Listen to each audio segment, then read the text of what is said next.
Here's what we found out from our Super Ambassadors survey. 76% of you in Super Ambassadors schools knew about children's rights. But fewer of you knew about the UNCRC than rights in general. Your knowledge of the Commissioner was higher than it has been before. 58% of you knew about her. You thought Sally was good at speaking up for children, telling you about rights and listening to you.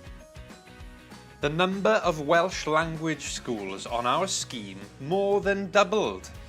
But more needs to be done to make sure that special schools can take part in the scheme.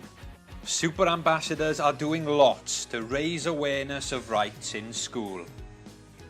Schools tend to prefer specific special missions around things like bullying instead of general missions on rights.